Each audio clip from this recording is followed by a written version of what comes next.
Welcome back. In this video, we are going to move on to downloading the datasets. Just as a refresher on what we have covered so far, we have navigated the Spider and Jupyter notebook, and now you should be familiar after the previous video. Now, if you haven't watched that video, please do go through that before you come to this iris datasets and progressing to the next part in the data exploration analysis, as well as data visualization and presentation. So in this video, we are going to show you where you can go and download the iris datasets. Naturally, I will also provide that to you in the actual so-called link itself, the course link itself, but I just want to show you in case that you want to look at other data sets. So naturally, you just go to Google, type UCI machine learning repository. This is where a lot of the data sets is sourced from.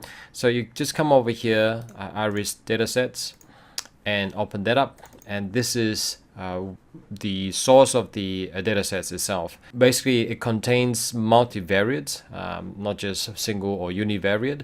The task is a classification task, but there are a lot of useful stuff here, so we're going to just play around with it just to see if we can actually make use of it for our learning purpose.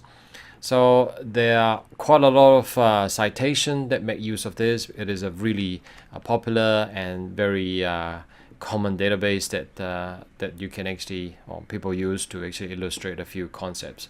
The data folder, it's here. I'll just open up the description as well. This is the data folder. There is the names, and this is where you download the data itself. So these are the actual description. It's really important to read the description. Now in this part here, there are actually 150. I'm going to show you how to actually extract that and look through that in details. Let's download the data. Okay, so let's just save this. Save it to our directory, and let me just save this here.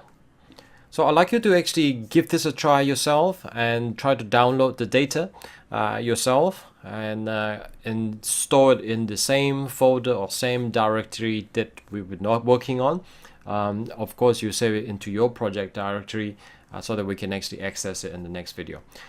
So that's pretty much the end of this video. In the next video, we are going to go into analysis of the data itself before we move on to visualization.